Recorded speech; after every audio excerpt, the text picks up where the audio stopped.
അപ്പോൾ എല്ലാവർക്കും നമസ്കാരം. നമ്മൾ സനൂസ് അക്കാഡമിയിൽ കുറച്ച് നാളായി വീഡിയോ ഒക്കെ ചെയ്തിട്ട് അപ്പോൾ നമ്മൾ ഇന്ന് ചെയ്യാൻ പോകും. നമുക്ക് ഒരുപാട് എക്സാം വരുന്നുണ്ടല്ലേ, ഒരുപാടല്ല, 2 എക്സാം വരുന്നുണ്ട്. ICDS സൂപ്പർവൈസർ വരുന്നുണ്ട്, അതിനൊപ്പം തന്നെ പ്രൊബേഷൻ ഓഫീസർ ഗ്രേഡ് 2 വരുന്നുണ്ട്.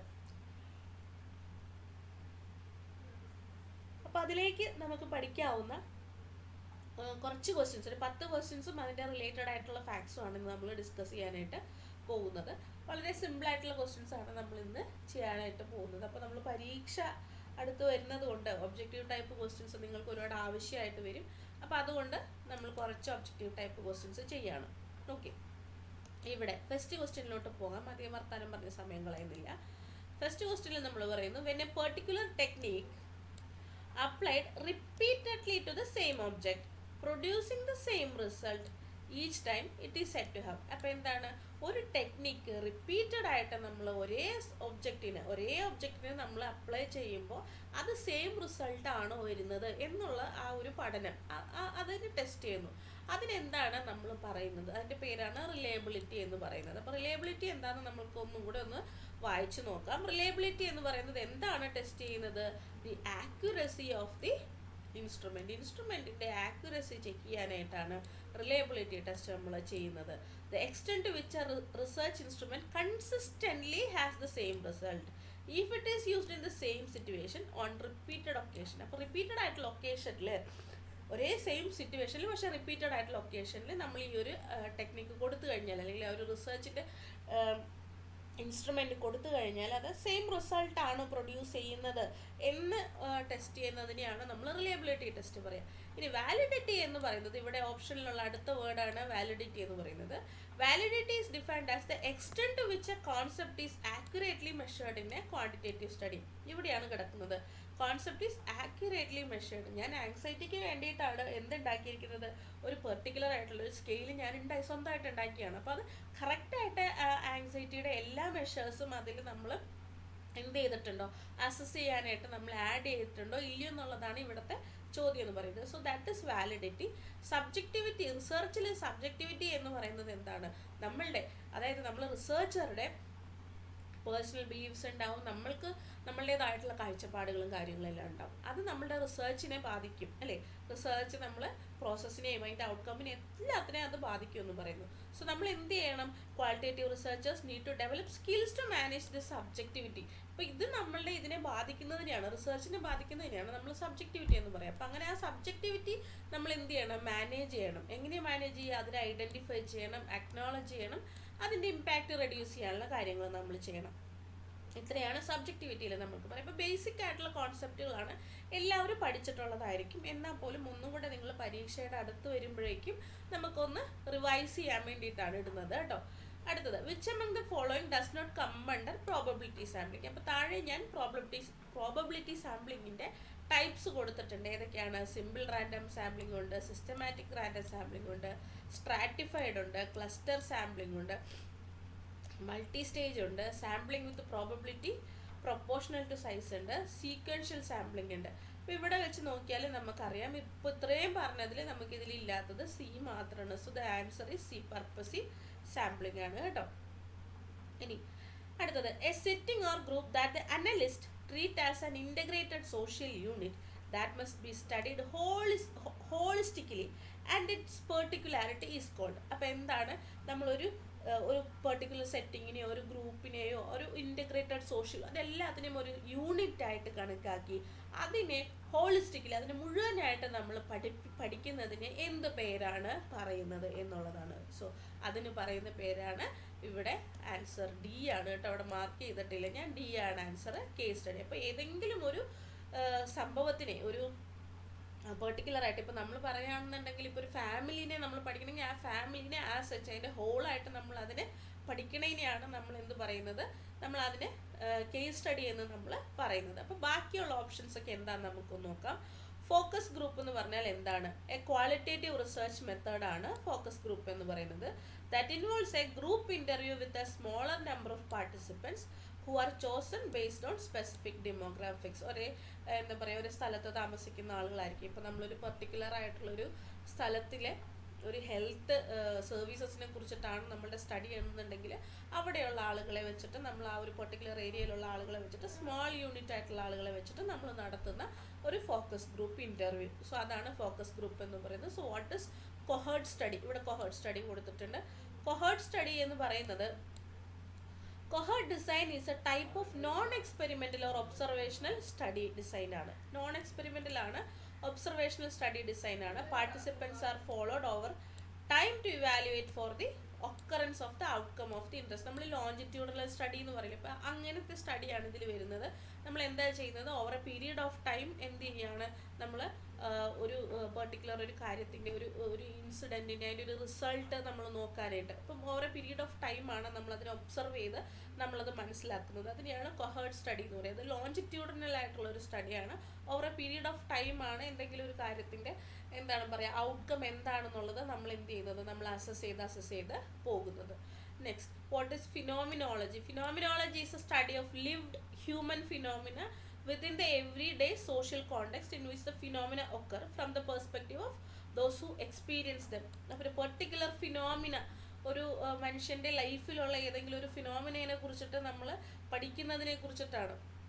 അപ്പോൾ അത് ആരാണോ അത് അനുഭവിക്കുന്നത് അവരിൽ നിന്ന് ആ ഒരു പെർട്ടിക്കുലർ ഫിനോമിനയെ കുറിച്ചിട്ട് നമ്മൾ പഠിക്കുന്നതിനെയാണ് നമ്മൾ എന്ത് പറയുന്നത്, ഫിനോമിനോളജി എന്ന് നമ്മൾ പറയുന്നത്.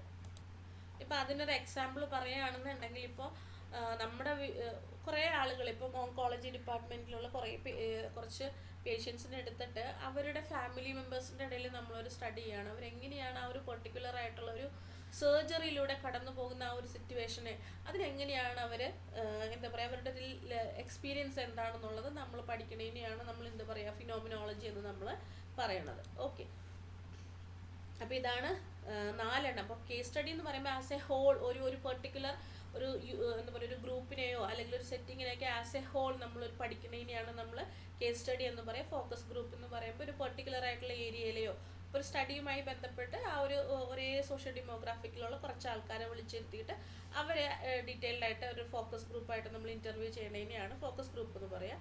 കൊഹേർട്ട് സ്റ്റഡീസ് ലോഞ്ചിറ്റ്യൂഡിനൽ സ്റ്റഡി, കുറേ അധികം നാളത്തേക്കുള്ളൊരു സ്റ്റഡിയാണ്. അപ്പം ഒരു പെർട്ടിക്കുലർ ഔട്ട്കം ഉണ്ടാകുന്നുണ്ടോ എന്നുള്ളത് നമ്മൾ ഒരു കുറേ കാലത്തേക്ക്, കുറച്ച് നാളത്തേക്ക് നമ്മളത് എന്ത് ചെയ്യാണ്, ഒബ്സർവ് ചെയ്യുന്നതിനെയാണ് കൊഹേർട്ട് സ്റ്റഡി എന്ന് പറയുക. ഫിനോമിനോളജി എന്ന് പറയുന്നത് ലിവ്ഡ് ആയിട്ടുള്ള ഹ്യൂമൻ ഫിനോമിനേനെ, ഒരു മനുഷ്യൻ്റെ ജീവിതത്തിൽ ഉണ്ടാകുന്ന ഒരു എക്സ്പീരിയൻസിനെ, അതിനെ നമ്മൾ എന്ത് ചെയ്യാണ്, നമ്മൾ അതിനെ ഡീറ്റെയിൽഡ് ആയിട്ട് പഠിക്കുന്നതിനെയാണ് ഫിനോമിനോളജി എന്ന് നമ്മൾ പറയുന്നത്. എക്സാമ്പിൾ ഞാൻ പറഞ്ഞതുപോലെ ആ ഒരു സർജിക്കൽ ആയിട്ടുള്ള ഒരു സിറ്റുവേഷനിലൂടെ കടന്നു പോകുമ്പോൾ അവർക്ക് ഉണ്ടാകുന്ന ആ ഒരു എക്സ്പീരിയൻസസിനെ നമ്മൾ സ്റ്റഡി ചെയ്യുന്നതിനെയാണ് ഫിനോമിനോളജി എന്ന് പറയാം. ഇനി in research what does the time validity refers to? അപ്പോൾ അത് ഞാൻ വീണ്ടും എക്സ്പ്ലെയിൻ ചെയ്യുന്നില്ല, കാരണം നമ്മൾ ഇവിടെ എക്സ്പ്ലെയിൻ ചെയ്തിട്ടുണ്ട്.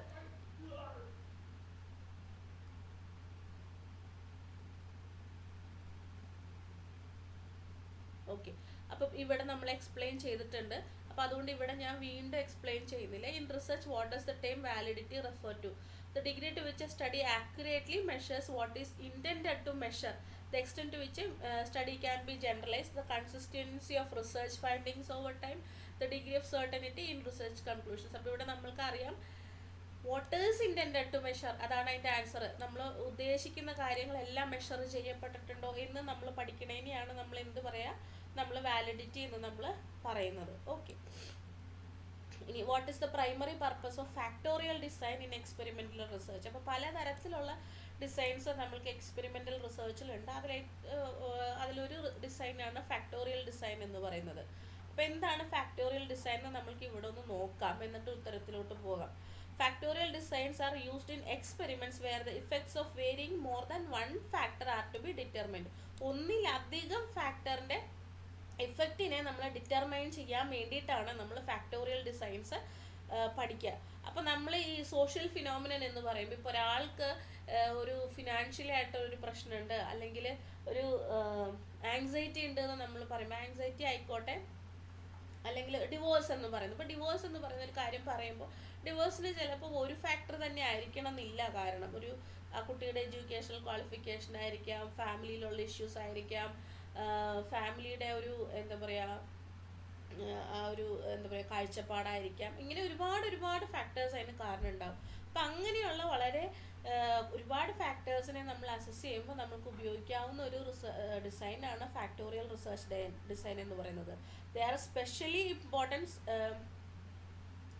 Important several economic and social, അതിലൊരു ഗ്രാമാറ്റിക്കൽ ഒരു മിസ്റ്റേക്ക് ഉണ്ട് തോന്നുന്നു. Several economic and social phenomenon where usually a large number of factor affect a particular problem. അതാണ് ഞാനിപ്പോൾ പറഞ്ഞ ഡിവോഴ്സ് എന്ന് പറയുമ്പോൾ ഒരുപാട് ഫാക്ടേഴ്സ് അതിന് ചിലപ്പോൾ എഫക്റ്റ് ചെയ്യുന്നുണ്ടാകാം അല്ലേ. അപ്പോൾ അങ്ങനെയുള്ള റിസർച്ചസ് വരുമ്പോൾ അതിനാണ് നമ്മൾ ഫാക്ടോറിയൽ റിസർച്ച് ഡിസൈൻ ചെയ്യുക. അപ്പോൾ ഇവിടെ നമുക്ക് നോക്കാം, ഓപ്ഷൻസ് നോക്കാം. To investigate the effects of a single independent variable. അപ്പോൾ അതല്ല, സിംഗിൾ ഇൻഡിപെൻഡൻറ്റ് വേരിയബിൾ അല്ല. To examine interactions between 2 or more independent variables. അപ്പോൾ 2 അതിലധികം ഇൻഡിപെൻഡൻറ്റ് വേരിയബിൾസും ആയിട്ടുള്ള എന്താണ് അത് നോക്കാൻ വേണ്ടിയിട്ടാണ് നമ്മൾ എന്ത് ചെയ്യുന്നത്, നമ്മൾ ഫാക്ടോറിയൽ ഡിസൈൻസ് ഉപയോഗിക്കുന്നത്. To establish a control group for comparison, അതല്ല to determine effect size of dependent variable, അതുമല്ല. അപ്പോൾ the answer is B. Okay. ഇനി one of the ethical problems with covert participant observation. അപ്പോൾ എന്താണ് കവേർട്ട് പാർട്ടിസിപ്പൻ്റ് ഒബ്സർവേഷൻ എന്ന് നമ്മൾ നോക്കണം. അതിൻ്റെ എത്തിക്കലായിട്ടുള്ള പ്രശ്നങ്ങൾ. അപ്പോൾ അത് ഡിസ്കസ് ചെയ്തിട്ട് നമുക്ക് ആൻസറിലോട്ട് വരാം. അപ്പോൾ എന്താണ് covert observation? Covert observation is where the researcher is undercover. അപ്പോൾ the participants are unaware that they are being observed. ഇപ്പം നമ്മൾ ഒരു ഗുണ്ടാ സംഘത്തിൻ്റെ ഇടയിൽ നമ്മൾ പഠിക്കാൻ പോവാണ്. അപ്പോൾ അവർക്ക് അറിയത്തില്ല നമ്മൾ അവരെ പഠിക്കാൻ വന്നേക്കുന്ന ഒരാളാണെന്നൊന്നും അവർക്ക് അറിയത്തില്ല. അപ്പോൾ അങ്ങനെയുള്ള ആ ഒരു സ്റ്റഡീനെ കുറിച്ചിട്ടാണ്. ഗുണ്ടാ സംഘം എന്ന് പെട്ടെന്ന് വന്നുകൊണ്ട് അങ്ങ് പറയുകയാണ് കേട്ടോ. അപ്പോൾ അതിനെയാണ് നമ്മൾ കവേർട്ട് ആയിട്ടുള്ള ഒബ്സർവേഷൻ എന്ന് പറയുന്നത്. അപ്പോൾ ഇതിൻ്റെ എത്തിക്കലായിട്ടുള്ള കൺസേൺസ് എന്തൊക്കെയാണെന്നുള്ളത് നമുക്കൊന്ന് നോക്കാം. വേറെ ഓപ്ഷനാണ് പരീക്ഷയ്ക്ക് വരുന്നതെങ്കിൽ അത് അറിയണമല്ലോ. അപ്പോൾ in covert observation this is not possible as the subjects are unaware they are being observe. This can be seen as violation of their rights. അപ്പോൾ എന്താണ്, അവരുടെ റൈറ്റ്സിനെ വയലേറ്റ് ചെയ്യുകയാണ് ചെയ്യുന്നത്. അപ്പോൾ അവരറിയുന്നില്ല, അവരെ ഒബ്സർവ് ചെയ്യുന്നു എന്നുള്ളത് അവരറിയാത്തത് കൊണ്ട് തന്നെ അവരുടെ ഒരു റൈറ്റ്സിനെയാണ് അവർക്കത് എന്താ പറയുക. ഇപ്പോൾ പറഞ്ഞ പോലെ ഈ താഴെ പറയുന്നുണ്ട് ഇൻഫോംഡ് കൺസെൻറ്റ് കൊടുക്കണം, എൻ്റെ കൺസെൻറ്റോടുകൂടി എൻ്റെ കാര്യങ്ങൾ പഠിക്കാൻ പാടുള്ളൂ എന്നൊക്കെ പറയുന്നത് അവരുടെ റൈറ്റ്സ് ആണ്. അപ്പോൾ ആ റൈറ്റ്സ് തന്നെ വയലേറ്റ് ചെയ്യപ്പെടുകയാണ് എന്തിൽ ചെയ്യുന്നത്, ഈ കവേർട്ടായിട്ടുള്ള ഒബ്സർവേഷനിൽ സംഭവിക്കുന്നത്. അതുപോലെ തന്നെ ഇൻവേഷൻ ഓഫ് പ്രൈവസിയാണ്. പ്രൈവസിയിൽ എന്താ പറയുക, അവരറിയാണ്ടാണ് അവർ പോയി പഠിക്കുന്നത്. അപ്പോൾ അവരുടെ പ്രൈവസിനെ ഇൻവേഡ് ചെയ്തുകൊണ്ടാണ് നമ്മളത് ചെയ്യുന്നത്. അപ്പോൾ എത്തിക്കലി അതൊരു ശരിയായിട്ടുള്ള കാര്യമല്ല. അതുപോലെ തന്നെ issue of deception. The researcher may actively deceive the subjects about the nature of the observation or their role in it. അപ്പോൾ ഞാൻ എന്താണ് ഒബ്സർവ് ചെയ്യാൻ പോകുന്നത്, അതിൻ്റെ നേച്ചർ എന്താണ്, ഒന്നും പറയാണ്ടാണ് നമ്മൾ ഈ ഒബ്സർവേഷനിലോട്ട് പോകുന്നത്. അപ്പോൾ അതുകൊണ്ട് തന്നെ നമ്മൾ അവരെ പറ്റിക്കുക ചെയ്യുന്നത്. അവരെ പറ്റിച്ചുകൊണ്ടാണ് നമ്മൾ ചെയ്യുന്നത്. This can be seen as a breach of trust and can damage the relationship between the researcher and the public. അപ്പോൾ നമ്മൾ അതറിയാണ് നമ്മളിങ്ങനെ അവരെ പഠിക്കാൻ വേണ്ടി വന്നേക്കണാണെന്ന് അവരറിയുകയാണെങ്കിൽ തീർച്ചയായിട്ടും അതൊരു ട്രസ്റ്റ് ബ്രേക്കിങ്ങിലോട്ടാണ് പോകുന്നത് അല്ലേ. അപ്പോൾ അങ്ങനെ അതുപോലെ തന്നെ ആ റിലേഷൻഷിപ്പ് തന്നെ ഡാമേജ് ആയി പോവുകയും ചെയ്യുന്നു. Potential harm to participants. അപ്പോൾ സൈക്കോളജിക്കലോ സോഷ്യലോ ആയിട്ടുള്ള ഹാം വരാനുള്ള സാധ്യതയുണ്ട്. ഇപ്പം ഇയാൾ അറിയാണ് ഇത്രയും നാൾ ഇയാൾ എൻ്റെ കൂടെ നിന്നിട്ട് ഇയാൾ എന്നെക്കുറിച്ച് പഠിച്ചുകൊണ്ടിരിക്കുകയായിരുന്നു, ഇയാൾ എന്നെ ഉപയോഗിച്ചുകൊണ്ടിരിക്കുകയായിരുന്നു എന്ന് മനസ്സിലാക്കുമ്പോൾ അതൊരു സൈക്കോളജിക്കലി നമ്മളെ ബാധിക്കാം. അതുപോലെ തന്നെ നമ്മളുടെ ഒരു സോഷ്യൽ റെപ്യൂട്ടേഷൻ അതിനൊക്കെ ബാധിക്കുന്ന പോലെ നമ്മൾക്ക് ഫീൽ ചെയ്യാം. അപ്പോൾ സോഷ്യലി സൈക്കോളജിക്കലി ഒക്കെ ഇത് നമ്മളെ ബാധിക്കാനുള്ള സാധ്യതകളുണ്ട്. അടുത്തൊരു ഇമ്പോർട്ടൻ്റ് ഈ പറയാം റൈറ്റ്സിൻ്റെ കൂട്ടത്തിൽ ഒരുമിച്ച് പറയാൻ പറ്റുന്നൊരു കാര്യമാണ് ഇൻഫോംഡ് കൺസെൻറ്റ്. നമ്മളൊരു റിസർച്ച് ചെയ്യുമ്പോൾ നമ്മളൊരു ഇൻസ്ട്രുമെൻ്റ് കൊടുക്കുമ്പോൾ നമ്മൾ അവരുടെ ഇൻഫോംഡ് കൺസെൻറ്റ് മേടിക്കുമല്ലേ. ഞാൻ ഇന്ന കാര്യങ്ങളാണ് പഠിക്കുന്നത്, ഇത് ഈ റിസർച്ചിന് വേണ്ടി മാത്രമേ ഉപയോഗിക്കുകയുള്ളൂ, ബാക്കി കാര്യങ്ങളൊന്നും കോൺഫിഡൻഷ്യൽ ആയിരിക്കും എന്നൊക്കെ ഉള്ളത് നമ്മൾ ഇൻഫോംഡ് കൺസെൻറ്റ് മേടിക്കാറുണ്ട്.